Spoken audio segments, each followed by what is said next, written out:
Boa noite, boa noite, boa noite. Boa noite, seguidores do iMed Group. Estamos aqui iniciando mais um dos nossos programas iMed Lives.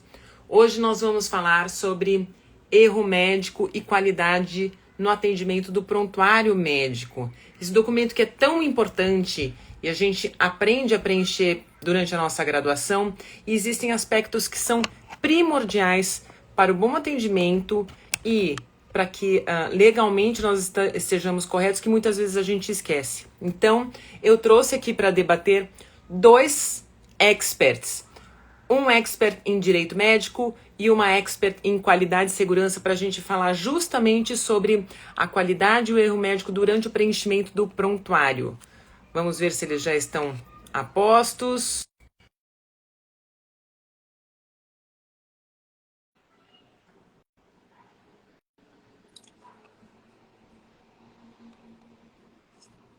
Chamando ele para participar da nossa live. Entrando, muito bem, boa noite. Olá, boa noite, Elô. Muito bem, Dr. Luiz Henrique, ele Vocês me escutam bem? Escutamos bem, um clássico início das lives, né? Dr. Luiz Henrique, ele é advogado especialista em direito médico. Enquanto a nossa outra convidada não entra, queria que você se apresentasse, Luiz, por favor. Olá, pessoal, boa noite, é um prazer estar aqui com vocês, conversar um pouquinho sobre esse tema tão importante que é o erro médico e o correto preenchimento do prontuário. Eu sou advogado militante na área do direito médico, já tem uns 20 anos, mais ou menos, então já me deparei com muitas situações que será um prazer compartilhar com vocês aqui durante esse nosso encontro. Eu fui diretor jurídico da Associação Médica Brasileira por alguns anos, sou assessor jurídico de diversas sociedades de especialidade, sou membro da Câmara Técnica do Conselho Federal de Medicina de Direito Médico, e esse é um tema extremamente importante para a gente debater essa noite. Vai ser um prazer conversar com vocês. Obrigada por ter aceitado o nosso convite. E trouxe uma expert da casa, que é a Nissete. Boa noite, Nissete. Boa noite. A Nissete é nossa gerente de qualidade e segurança. Nissete, queria que você falasse um pouco mais para as pessoas sobre o que você faz no nosso grupo.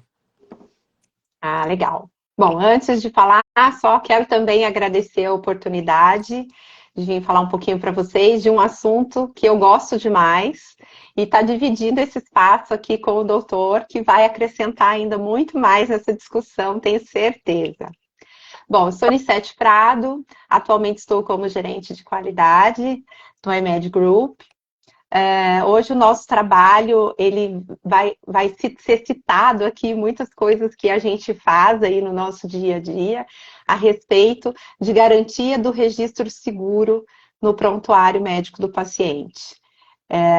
Entre outras questões de auditorias, entre outros trabalhos que a gente faz aí, e o quanto tudo isso tem a ver com assistência, com gestão, com educação, com pesquisa.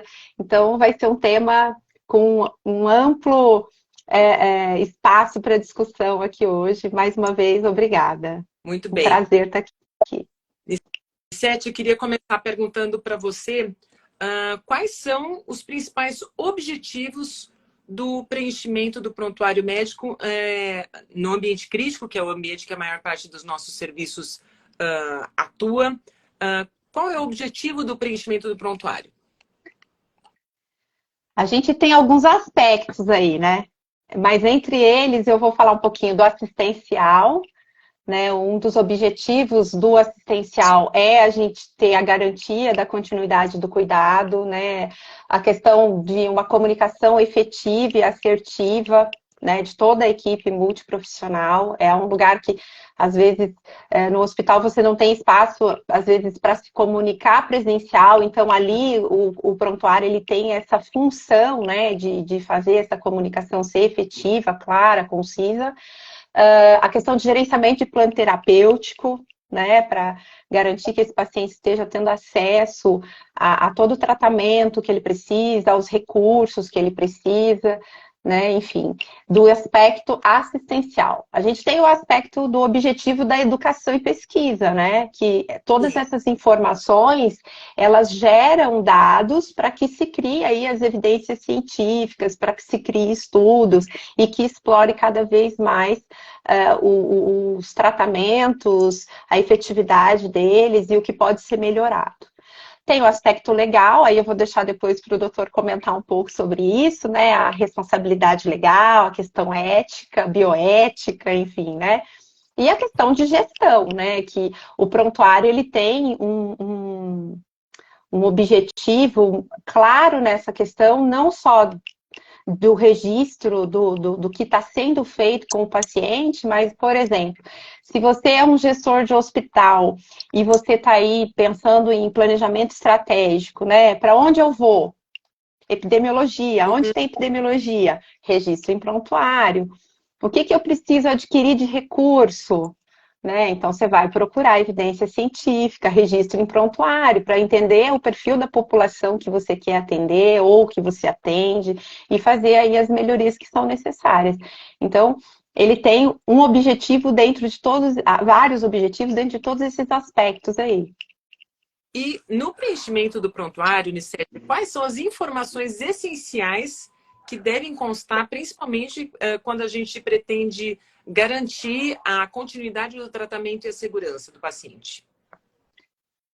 Bom, começamos identificação segura, que está dentro do aspecto da meta 2 de comunicação efetiva. Né? O prontuário, ele também está dentro dessa meta, mas se eu não identifico corretamente o paciente, e aí não é só aquela informação de data de nascimento e nome completo, é as identificações alérgicas, identificar da onde dados gerais, né, endereço, telefone, crença religiosa, né, que tem tudo a ver aí com vários aspectos éticos aí também.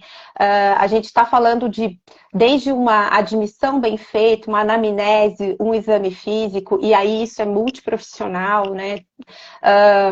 Registrar bem o que trouxe esse paciente no serviço, né? Saber, sim, do histórico familiar, dos históricos pessoais dele, mas também saber o que trouxe ele no serviço naquele momento. Que para uma internação de urgência e emergência, óbvio que muitas vezes você vai estar focando mais ali o ponto de vista agudo, né? Mas as informações de história são extremamente importantes, porque às vezes é alguma coisa dessa história que desencadeia alguma coisa no processo mais agudo. Aí eu tenho avaliação dos exames, que vai compor e ajudar a questão da hipótese diagnóstica do paciente, vai então traçar plano terapêutico, as evoluções que vão guiar para que a gente veja se esse plano terapêutico está funcionando ou não, ou você tem que mudar de rota. Aí nós temos documentos, né, informações necessárias complementares, então, para dependendo de um tratamento que esse paciente vai fazer, a gente tem aí termo de consentimento livre esclarecido, que é um documento importante lá logo na internação do paciente, mas também ao longo dessa internação dele, se ele vai fazer algum procedimento que precisa disso, entre orientações que são dadas a esse paciente.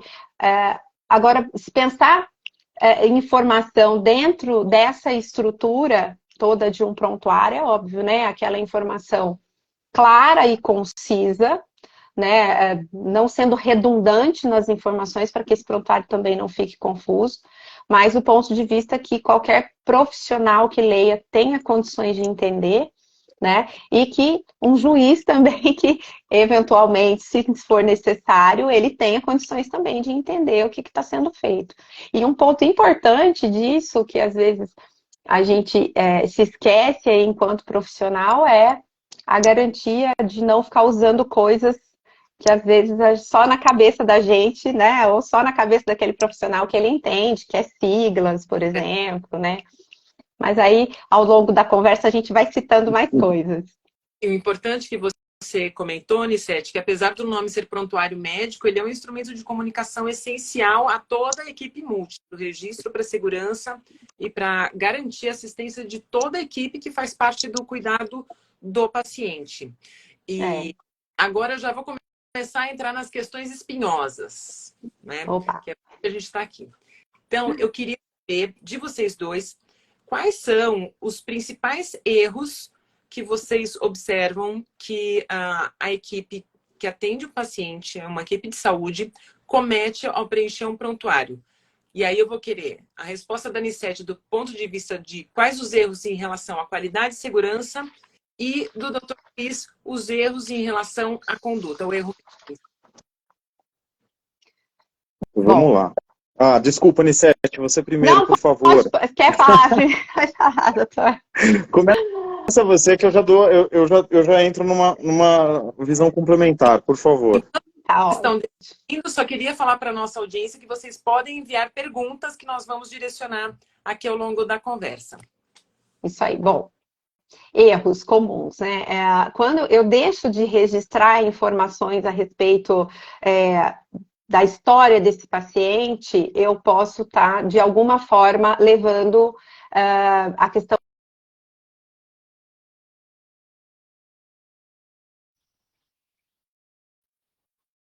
que podem levar a esse tipo de situação, falha não, né? Na realidade, falta de algum recurso que, de repente, lá atrás eu não colhi direito, não passei direito esse plantão, e esse paciente precisava, de repente, ou de um medicamento, ou de um atendimento de uma especialidade, ou até de um procedimento.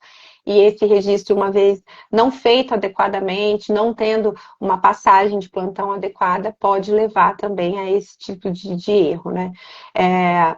Entre outras questões que a gente vê muito aí, falando de auditoria de prontuário, né? Por exemplo, quando você deixa espaços no prontuário, né?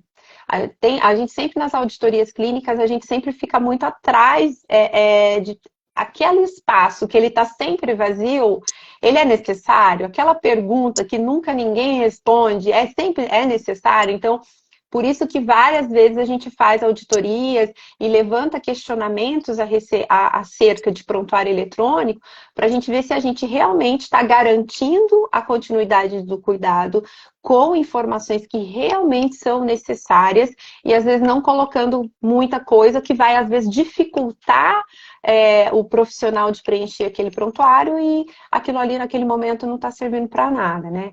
Rasuras que podem acontecer, óbvio que hoje a gente tem o prontuário eletrônico que tem uma certa facilidade, né, de fazer uma correção e tudo mais, mas existe ainda por esse Brasil afora instituições que ainda têm prontuário manual. Sim. E aí a gente tem outros problemas, né? Letra, né? O quanto que a gente consegue entender as letras dos profissionais, e não é só médico, é de qualquer profissional. Eu brinco um pouco do excesso de criatividade das pessoas, né? Às vezes você pega prontuário que tem desenho no prontuário, ao invés de estar escrito, né? O que acontece. Então, assim, o que o profissional tem que evitar mesmo é de fazer abreviações, principalmente se ele não conhece a estrutura da instituição, às vezes muda de região, uma outra coisa que a gente sempre vê, né? Veio um profissional do Nordeste trabalhar aqui no Centro-Oeste ou no Sudeste, e a gente vê que às vezes regionalmente existem algumas siglas, então a gente tem que tomar muito esse cuidado quando a gente entra nas instituições. Eu acho que, pensando aqui um pouquinho, seria essas questões. Aí qualquer coisa eu vou aí também lembrando de alguma coisa e complementando. Muito bem. E, Luiz, e do ponto de vista legal, né, nos processos que são gerados sobre atendimento, quais os erros que são mais encontrados? Deixa eu só fazer um comentário anterior sobre um ponto importantíssimo que a Anissete colocou, e você também, é o fato do prontuário médico ser preenchido por uma equipe multi, né? Então a gente tem a competência de que todos os profissionais, eles têm o dever de preenchimento adequado desse prontuário médico, para que a história clínica daquele paciente seja transferida para os próximos profissionais de forma adequada, e que seja garantido ali com isso a segurança do atendimento do paciente. O principal problema que a gente enfrenta com relação a processos judiciais, a gente tem que vou fazer uma breve introdução com relação a isso, né? A responsabilidade do médico, ela é sempre de meio, né? Ela nunca é uma responsabilidade de fim. O médico, ele não tem que alcançar determinado resultado. Ele tem que sempre envidar os melhores esforços para que o resultado seja alcançado. E quando a gente fala de erro médico, é uma corrente onde vários elos vão quebrando até que acontece esse erro médico. Ele nunca acontece de uma forma isolada. E se eu, nos meus 20 anos mexendo com isso, fosse analisar, todos esses elos eles quebram nas falhas de preenchimento do prontuário médico. Em 99% das vezes existe uma falha de transferência do paciente, existe um procedimento que foi adotado e não foi registrado adequadamente no prontuário, o profissional que recebeu esse paciente não sabia que esse procedimento havia sido adotado, ou mais, o paciente sofre determinada lesão que era previsível de acordo com a doença que ele estava sofrendo e não foi registrado que aquele procedimento foi realizado, então existe uma certa, é possível que se aponte uma falha desse profissional com relação a isso. Então, assim, a omissão de informações, do ponto de vista jurídico, ele traz a maior parte dos problemas judiciais. Não sei se vocês entendem como é que funciona um processo judicial. A Anissete colocou uma questão interessante. Para que um juiz entenda um prontuário médico, ou mesmo para que um advogado entenda. Hoje eu consigo entender os prontuários médicos com uma certa dificuldade, e não com uma certa facilidade, é uma linguagem própria. Tal como nós, operadores do direito, também temos. No final das contas, todos os processos de erro médico, eles são resolvidos e desencadeados por um outro médico, que é um perito nomeado pelo juiz. É uma pessoa, é um médico da confiança do juiz que vai analisar aquela situação para ver se existe um nexo de causalidade, se existem os elos que conectam a falha ao resultado. Então, esse profissional médico é que vai analisar o prontuário médico. Então, é muito importante que a linguagem esteja clara e completa, que com isso a gente consegue evitar que esses elos eles quebrem e desencadeiem uma situação potencialmente perigosa, danosa para o paciente e perigosa para o profissional que deixou de preencher determinada informação, ou que colocou ela de forma inadequada. A Anissete colocava um problema que acontece muito hoje em dia nas clínicas médicas, não tão mais nas unidades hospitalares, que é o preenchimento de prontuários médicos de forma manuscrita. Não raras as vezes a gente pega prontuários com letras ilegíveis que nem o próprio profissional que escreveu consegue mais entender o que foi escrito naquela oportunidade. O que já traz uma tragédia anunciada. A rasura é outro problema.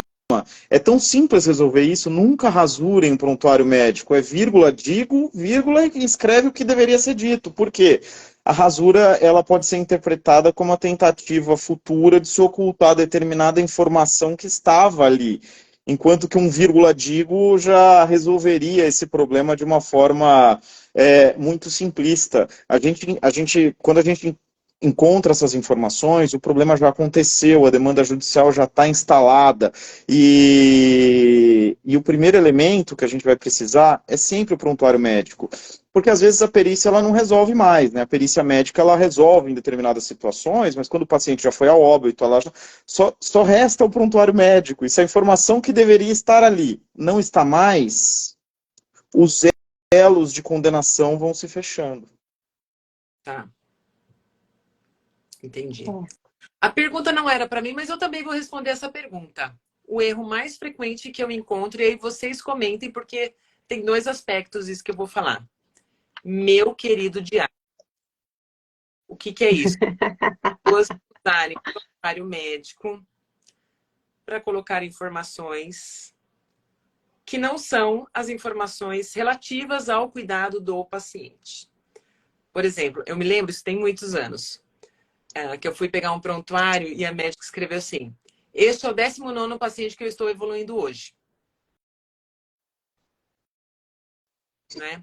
Então, essa ocorrência de questões não inerentes ao cuidado que as pessoas fazem do prontuário médico um desabafo. E eu queria que vocês comentassem. Exato. As pessoas esquecem, Elô, que o prontuário médico não é do médico, né? O prontuário médico é do paciente. Então, o médico ele não tem o direito de lançar nenhum tipo de informação que seja que não seja relacionada ao atendimento do paciente. E a gente diz o médico, mas a equipe de enfermagem, aquilo é um documento do paciente, é um documento da pessoa que está sendo atendida.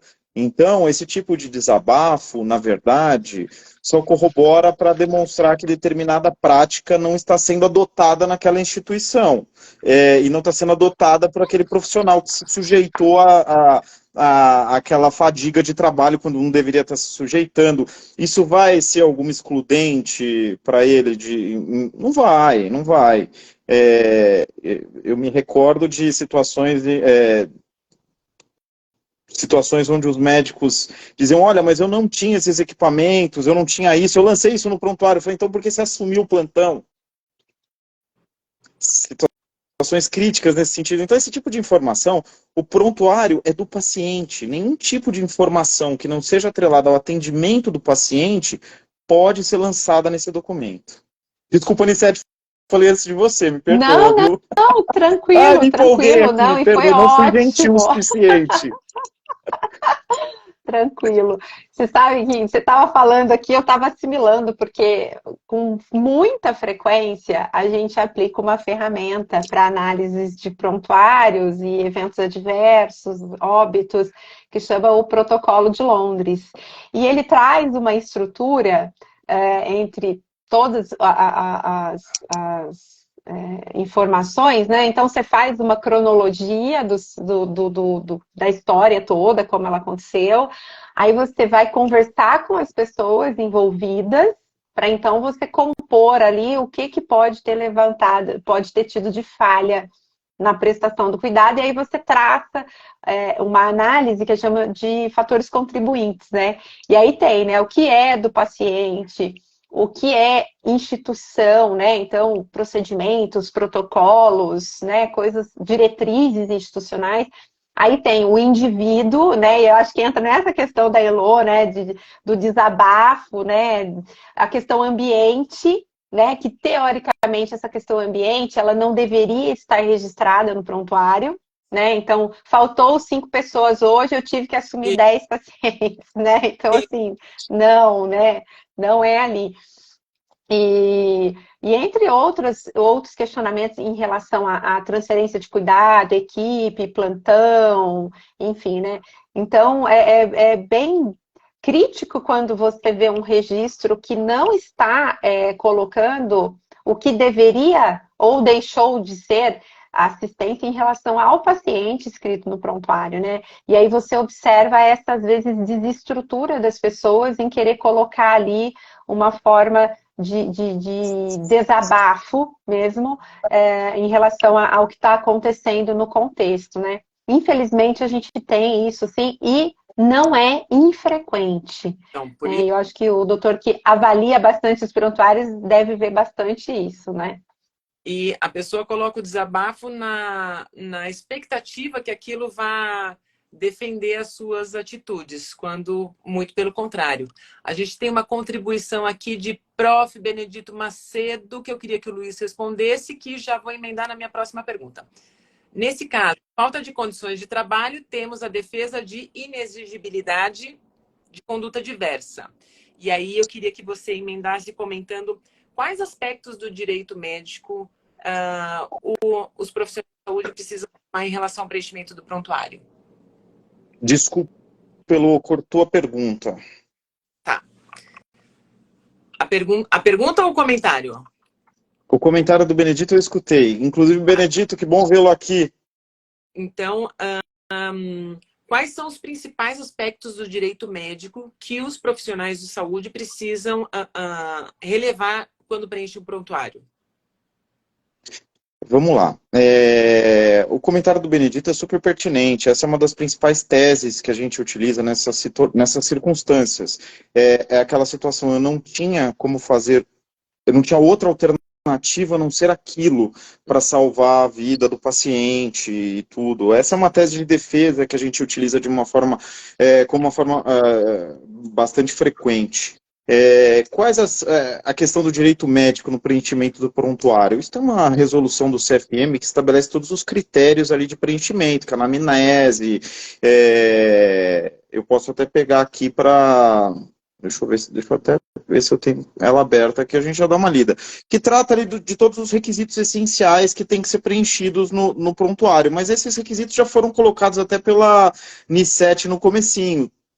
Nome, sexo do paciente, a situação que ele se encontra, a evolução clínica e por aí vai. Eu não tenho todos eles aqui de cabeça, Elo. Tá, tá ok. E quais são as implicações legais decorrentes de, você falou sobre omissão, ou sobre outros erros no preenchimento? Quais são as implicações legais disso? Vamos lá, vamos partir de questões mais simples. A rasura que nós tratávamos aqui, né? Isso é uma falta ética perante o Conselho Regional de Medicina. Então, a rasura no prontuário médico, ela pode levar à instauração de uma sindicância e posteriormente de um processo ético disciplinar contra aquele profissional. Esse é o menor dos problemas. A omissão do preenchimento, ela é um problema muito mais sério, ela é um problema que seria relevado se o paciente não teve nenhum tipo de complicação no decorrer do seu tratamento. Mas aí a gente não estaria nem diante de uma questão de erro médico, né, que ele não teria sido sequer identificado essa falha no preenchimento. Então, a omissão do preenchimento do prontuário médico, ela leva à interpretação da inexistência na realização do procedimento. O que traz um problema jurídico muito complexo. A gente teria que produzir, por exemplo, provas testemunhais que determinados procedimentos foram realizados, mesmo que eles não estivessem constantes do prontuário médico. Então eu teria que admitir, imaginem vocês, numa defesa, que houve a falha, ou seja, eu já estou admitindo que o meu cliente será condenado perante o conselho pela falha no preenchimento do prontuário médico, mas que ele foi realizado. E aí eu teria que produzir provas com os enfermeiros que estavam na sala durante aquele procedimento, com outros médicos que demonstrassem, não, aquele procedimento ele foi realizado, apesar de não constar do prontuário médico. A defesa jurídica vai ficando muito mais complexa por conta da ausência da omissão no preenchimento. O ônus passa a ser do médico de comprovar que aquilo foi feito. Ao passo de que se ele tivesse preenchido aquele documento de uma forma simples, olha, eu fiz o procedimento XYZ, seria o ônus da parte contrária demonstrar que aquilo não foi realizado. Ele transfere um problema para o médico. E aí, depois de muitos anos, vocês imaginem a dificuldade de se encontrar pessoas para produzir esse tipo de prova. A situação ela fica muito mais complexa. E quando tem uma omissão de um dos profissionais, por exemplo, o médico não escreveu o que ele fez, algo que envolve um erro médico, e tem registro, por exemplo, da enfermagem? Bom, vamos lá. O registro da enfermagem ele é extremamente importante, né? Como a gente estava falando, o prontuário hoje ele não é médico, né? Ele é multidisciplinar. Então, se existe o preenchimento, se a enfermagem preencheu que determinado procedimento foi realizado, a gente tem aquela informação por verdadeira. Existiu uma falha do médico quando da anotação do prontuário. Apenas uma penalidade administrativa, porque ele falhou quando do lançamento dessa informação. Entendi. Hoje eu estava comentando com os residentes sobre algo realmente que não tinha ficado claro num prontuário, e eu falei, sabe onde é que você vai encontrar essa informação? Leia o que a enfermagem escreveu, porque eu garanto que eles escreveram que eles são muito mais organizados do que nós médicos, a gente tem muito a aprender com eles. Tem né? Um probleminha que eu me lembrei aqui, Elô, que vale a pena comentar, que é o preenchimento posterior do prontuário, né? Às vezes, numa situação, na sala vermelha, o médico atendendo diversos pacientes, ele acaba por esquecer de lançar determinadas informações diante daquela situação. É uma falha do profissional. Isso não deve acontecer, mas isso é uma coisa que acontece com frequência. Eu sou assessor jurídico da Abramed, que é a Sociedade Brasileira de Emergência, e é uma coisa que acontece com uma certa frequência. Então, como é que o profissional deve se portar? Eu esqueci ontem de lançar determinada informação. Acho que o primeiro passo que ele tem que adotar é informar a equipe que ele deve ter transferido aquele paciente para um determinado setor, transferiu para terapia intensiva ou algo que o valha. Ele tem que comunicar imediatamente àquela equipe de que ele esqueceu de lançar determinada informação no prontuário médico, ele tem que avisar os procedimentos que foram realizados, não só os que ele entende que possam impactar, mas todos, porque isso é um juízo de valor do profissional que recebeu aquele paciente, saber se a informação é relevante ou não. Então, independente dele achar que é relevante ou não, não tem que achar. Ele não tem que achar absolutamente nada, ele tem que transmitir todas as informações e no dia subsequente ele tem que colocar um vírgula, digo, no prontuário médico em tempo, foram feitos tais procedimentos, a equipe da terapia intensiva foi avisada por telefone da omissão no preenchimento do prontuário médico, ele tem que assinar isso e seria de bom tom que ele pedisse para outro profissional que acompanhou o atendimento assinar também. Entendi. Isso que eu ia perguntar, se vale um registro, não registrei alguma coisa no meu plantão, avisei se depois eu posso deixar em tempo, em 1822, quando atendi Exato. aquele paciente, eu isso e aquilo, fiz isso e aquilo outro. Isso pode também. Exatamente. Porque Pode também. ele. Mas a história ela precisa estar completa. Eu avisei a equipe de terapia intensiva da omissão no preenchimento, passei todos os procedimentos que foram realizados. A falha, aí sim, é possível que se coloque a falha no preenchimento decorreu em razão de termos 4, 5 pacientes na sala vermelha ao mesmo tempo, sendo conduzidos por um profissional só, porque você não está justificando um erro no atendimento, e sim um erro no preenchimento daquela informação diante do volume de pacientes que estavam sendo atendidos. E aí você relata toda essa informação e pede para uma pessoa assinar junto com você que acompanhou isso. Perfeito. Bom, passando do erro para o como resolve, né? Então, assim, Nissete, quais seriam dicas práticas, de boas práticas, que os profissionais de saúde podem adotar para preencher um prontuário de modo que garanta a segurança do atendimento? Eu vou falar um pouquinho do que a gente tem que ser, independente da instituição que a gente está, mas também não posso deixar de comentar um pouquinho da responsabilidade da instituição referente a isso. Acho que assim, a base, né, eu fiz auxiliar, técnico, enfermagem, pós, e a todos essa trajetória sempre trouxe a questão de que o registro de tudo que é feito no paciente, ele deve estar hora, e é uma coisa que agora com o prontuário eletrônico, as pessoas, elas esquecem de colocar a hora, né? Então você pega, às vezes, um prontuário para analisar, dentro de uma comissão de óbitos, dentro de uma comissão de prontuários, ou até mesmo quando você está analisando um evento, e aí tá lá, né, meio-dia, e aí tá todo mundo falando que o paciente foi atendido às 8 da manhã. E é isso mesmo que o doutor acabou de citar, né? Então, assim, você tá numa sala de emergência, você não vai ficar parando para ficar fazendo o registro, uma vez que aquele paciente está necessitando de uma assistência direta do médico ou dos profissionais. Por isso que, às vezes, eu sempre fico pegando no pé, né? Orienta os médicos, tem que colocar o horário na hora que começa a evolução médica, tal, porque é uma forma de ter uma cronologia correta dos fatos e saber, principalmente nas questões de tratamentos que são tempo dependentes, se aquilo foi feito na hora correta, no tempo correto. E aí eu não estou falando só da questão legal, mas da questão de melhorias de processo, da questão de garantir que o paciente teve acesso ao recurso no momento adequado, né? Então, eu sempre parto do princípio que registrar adequadamente começa por você colocar a hora daquilo que você vai fazer, que você fez, né?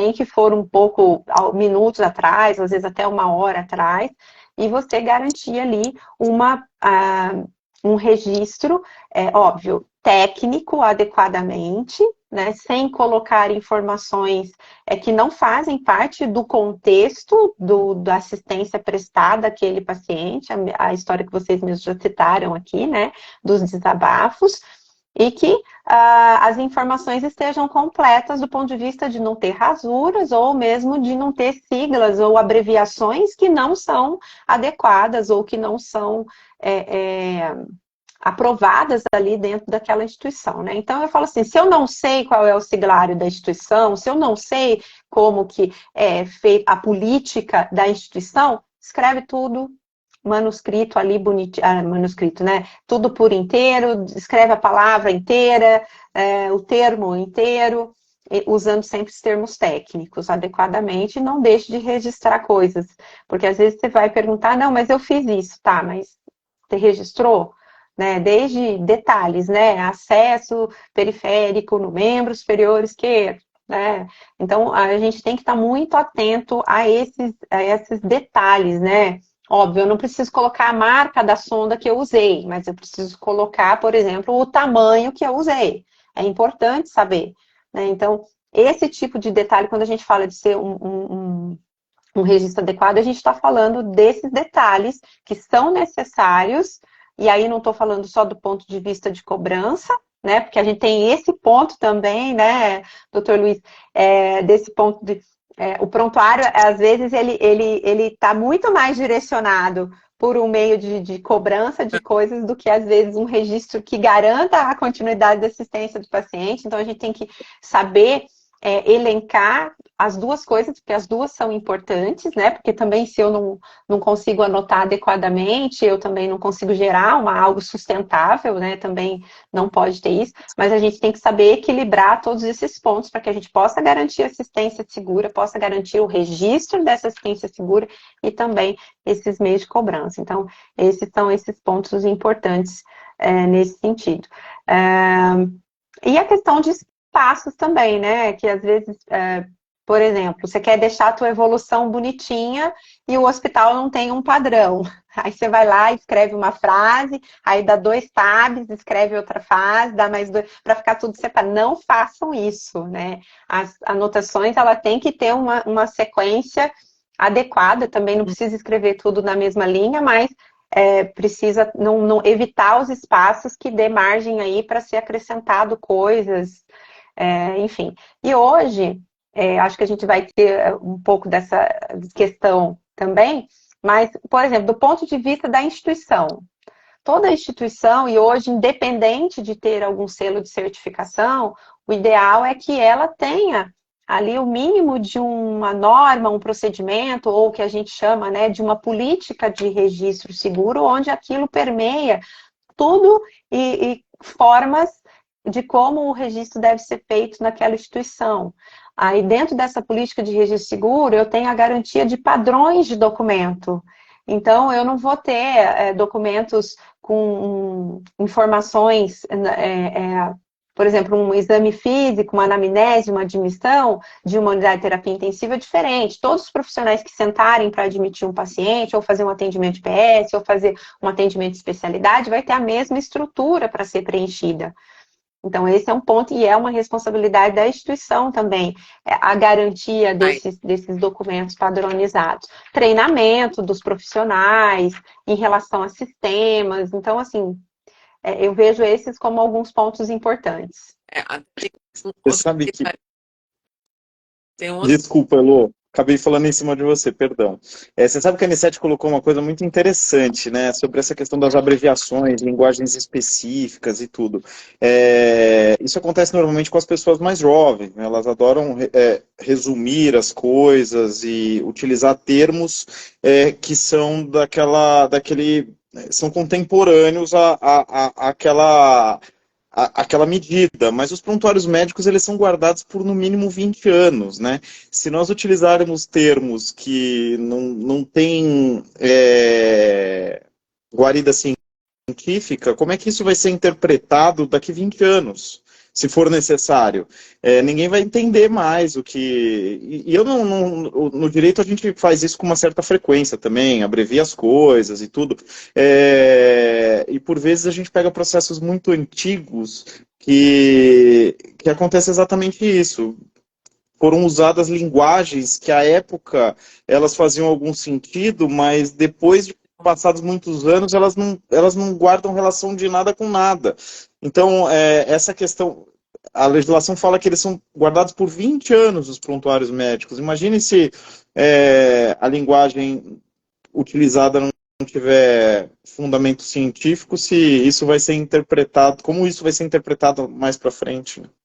Tem uma outra contribuição do professor Benedito Macedo, que diz, às vezes uma mesma sigla tem significados diferentes para outras áreas que também escrituram no prontuário do paciente, né? Ou seja, é isso, um padrão.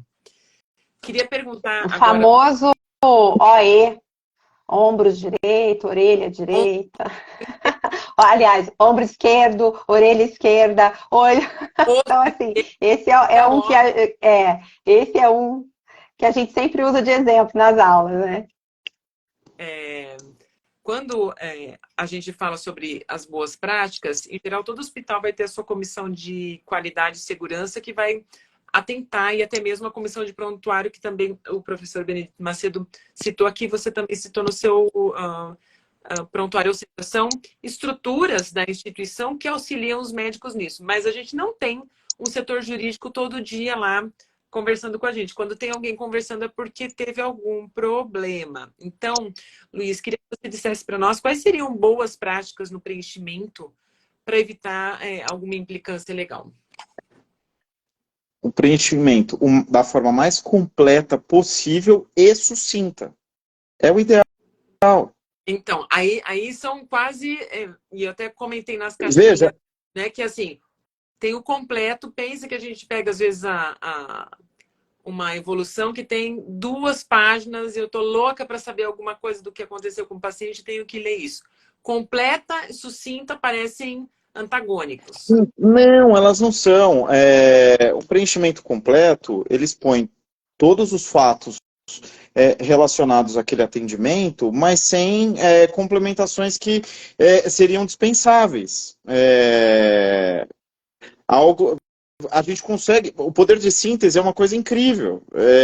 É possível que ele seja exercido no preenchimento do prontuário médico sem que comprometa a qualidade do preenchimento. Eu acredito nessa possibilidade. Nós, advogados, a gente temos, antigamente, na época da máquina de escrever, vou dar um exemplo para vocês. Eu não sei se o Benedito, que está aqui nos lê, pegou essa época, mas as nossas petições, elas tinham 5 laudas. Com o advento do computador, elas passaram a ter 40. E a gente dizia a mesma coisa que a gente diz em 40, a gente diz em 5. E os médicos a mesma coisa. Eu duvido que tenha se no prontuário físico a pessoa fique horas e horas ali escrevendo coisas, laudas e laudas. Ela escreve tudo que é necessário de uma forma sucinta. Agora, o computador ele traz algumas facilidades. Aí você acaba preenchendo com coisas que às vezes não são tão relevantes. Então, o poder de síntese... o Benedito falando que pegou a máquina de escrever assim, não sou o único. Então, assim... datilografia. Você fez curso de datilografia? Eu também fiz. E não Ai, era máquina gente. elétrica, hein?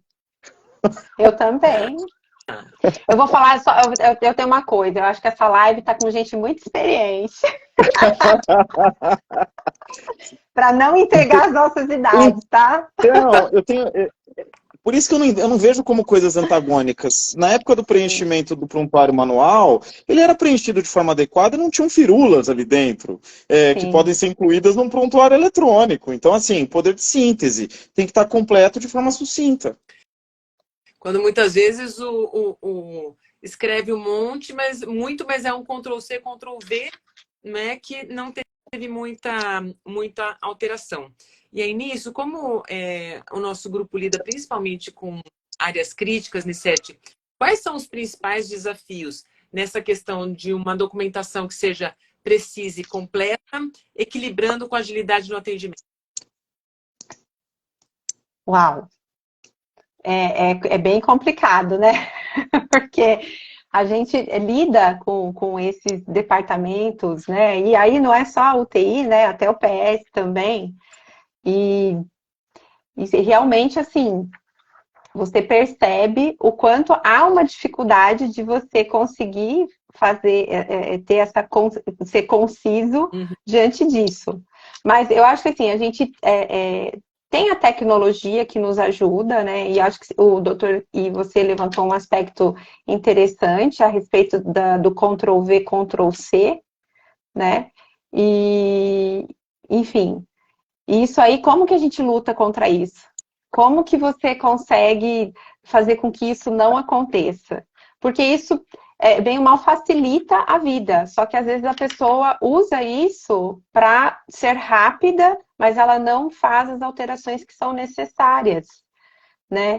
Então, enfim, é uma questão de orientação, é uma questão de compromisso profissional, é uma questão da gente entender qual é o nosso papel ali naquele momento. Então, enfim, acho que tem um pouco de todo esse contexto.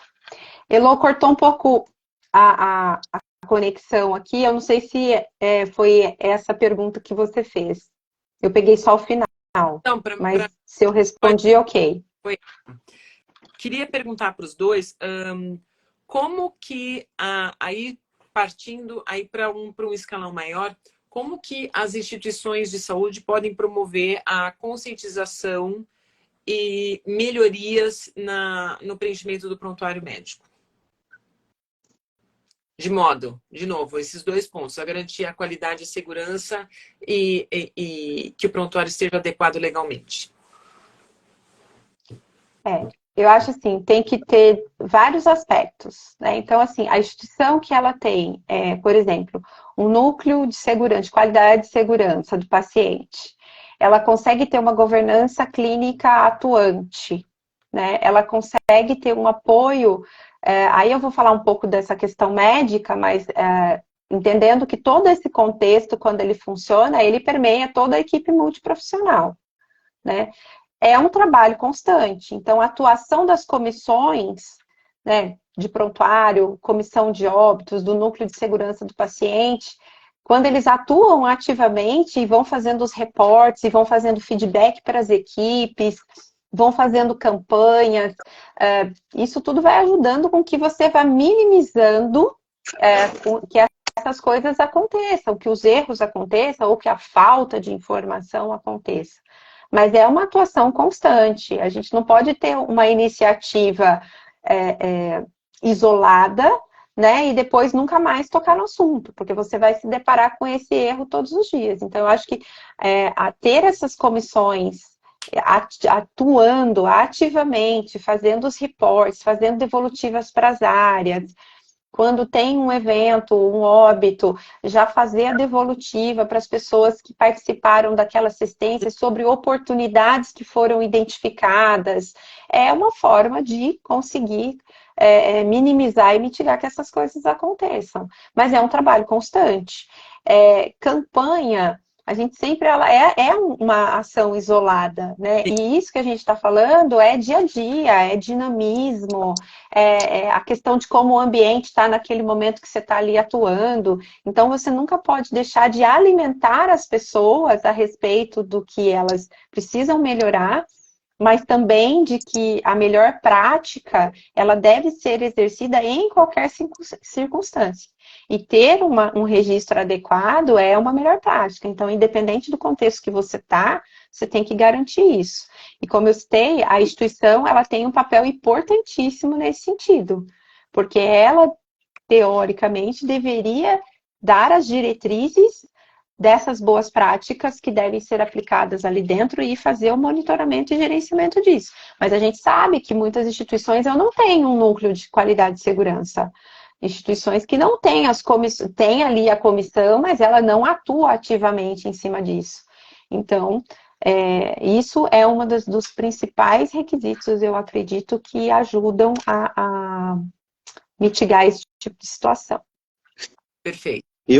Eu concordo plenamente com a Anissete. Eu acho que treinamento é o principal ponto. O treinamento e a interação entre a troca de informações entre a comissão de prontuário, a comissão de treinamento. Só que eu vou até um pouco além, viu, Anissete?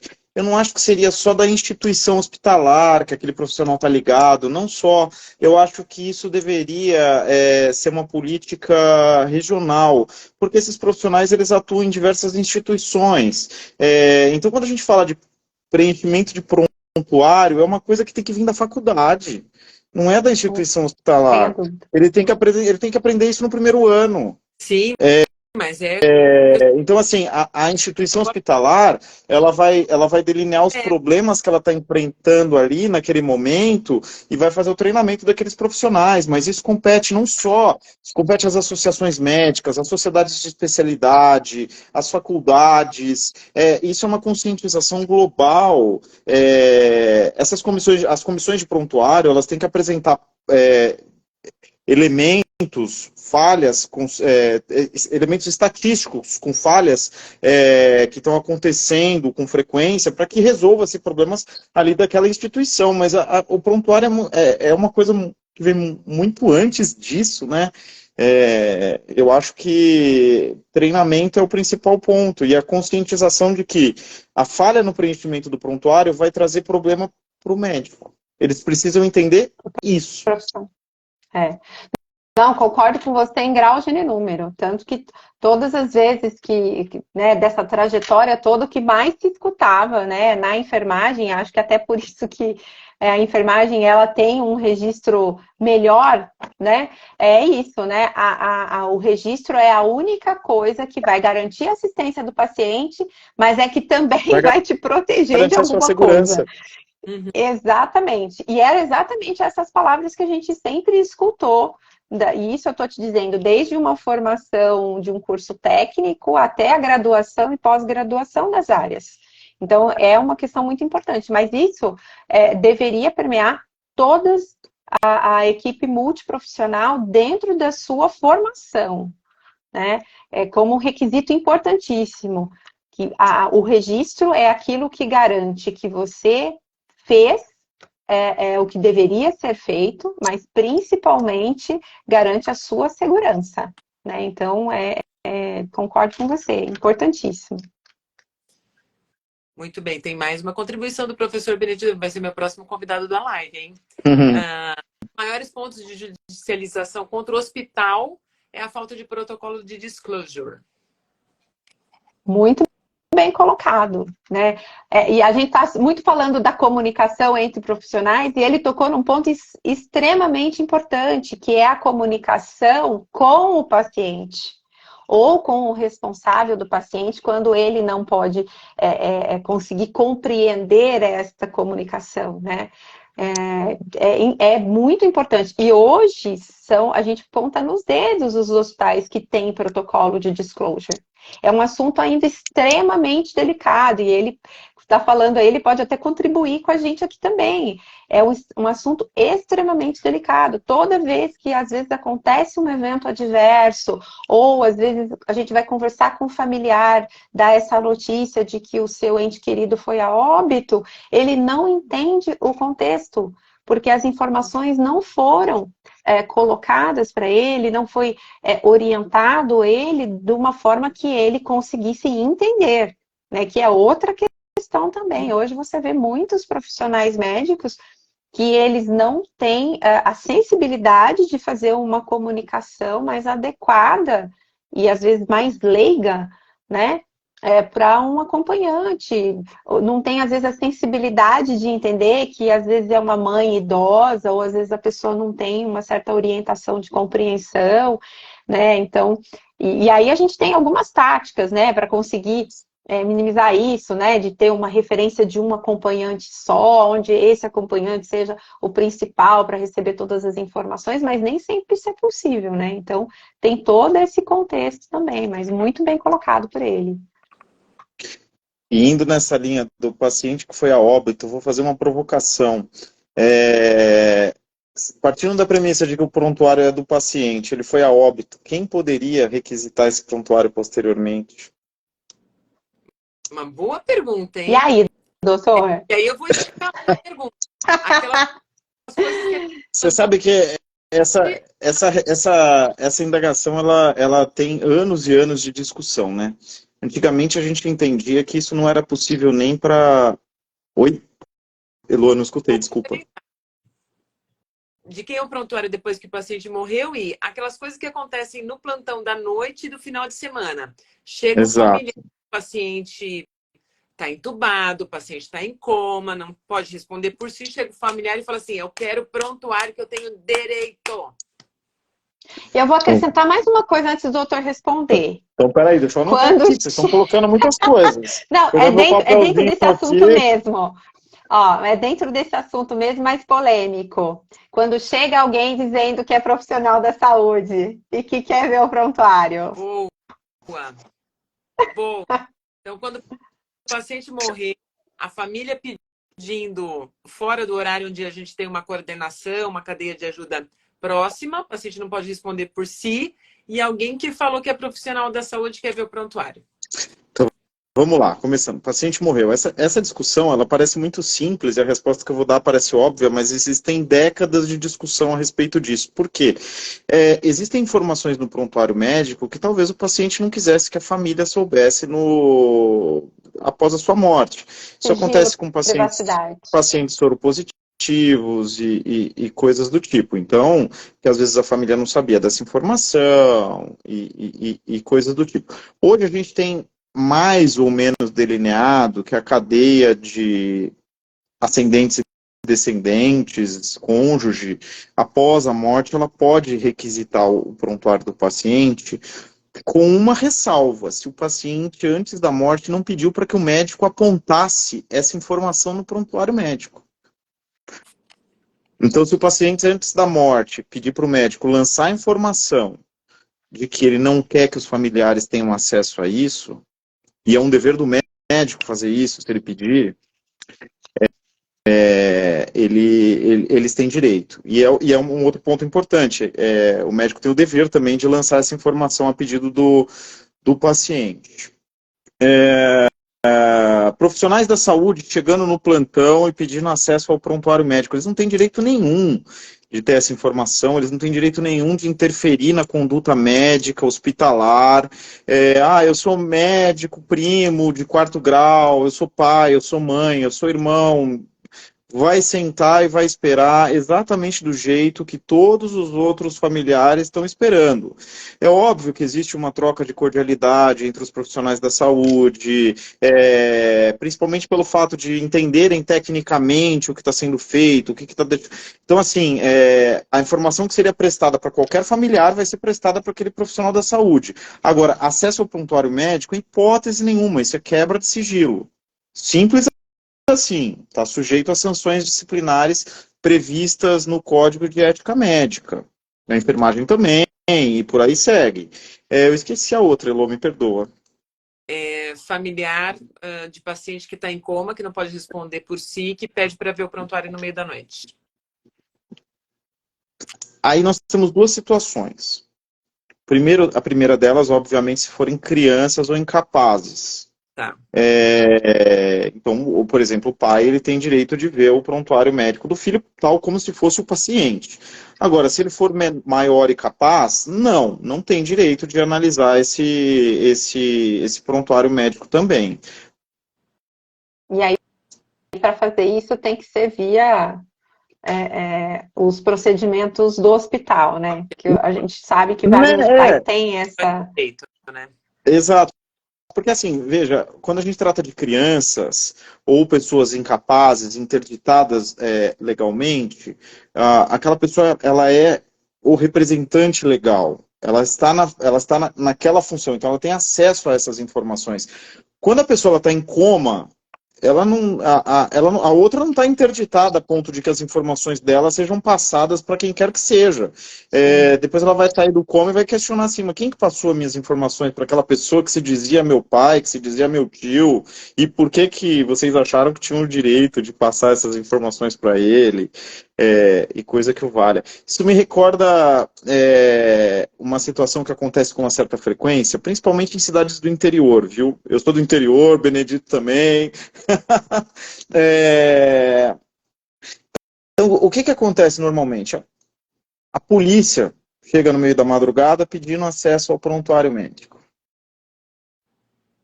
Já passei por isso. No meio da madrugada, chegou lá o delegado de polícia, falou, eu quero o prontuário médico. Eu estou no exercício da minha função e eu quero acesso a essa informação. Essa é uma situação extremamente delicada que é muito simples eu dar a solução jurídica para vocês, que é não entregue. O delegado não tem direito nenhum de pedir prontuário médico. Alguns advogados estão acompanhando aqui na live e vão ficar um pouco temerosos com essa minha, com essa minha afirmação, e eu vou explicar a razão disso.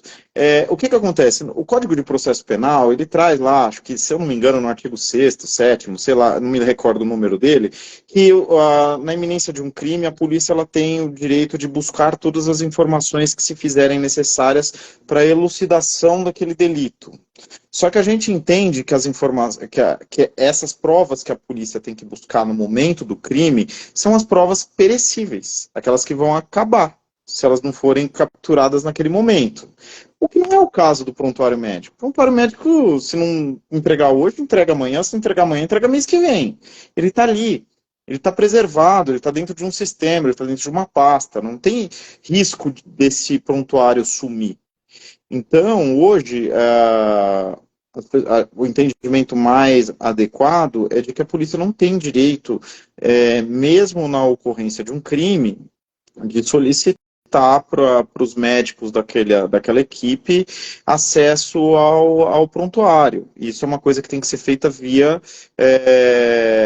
decisão judicial. Então, o delegado, se entender por bem, ele tem que... Os inquéritos policiais todos são distribuídos por uma vara judicial, existe um juiz que é responsável pelo inquérito, e ele é que oficia o hospital para que forneça o inquérito policial, se ele assim entender, mas não é um ato discricionário do delegado de polícia. E isso pode não parecer, mas acontece todo dia. Deve estar acontecendo agora. Todo dia. Aqui em São Paulo menos, mas no interiorzão afora, uma frequência Sim. assombrosa. E aí isso me puxa um gancho para uma outra situação, né? E eu estou comentando, me lembrei dessa situação, porque essa semana teve uma discussão na grande no Instagram, no Facebook, justamente por conta de uma ordem de um delegado que ameaçou, inclusive, prender um médico que se recusou a apresentar essas informações. Então, hoje, o médico que se deparar com uma situação dessa, ele tem que procurar a associação médica local, a sociedade de especialidade que ele está vinculada e pedir auxílio jurídico imediato para que ele não seja obrigado a quebrar o sigilo que ele, inclusive, fez um juramento nesse sentido. Existe uma outra situação que é mais tenebrosa ainda, que é a solicitação de prontuário médico por membros do Ministério Público, os promotores de justiça.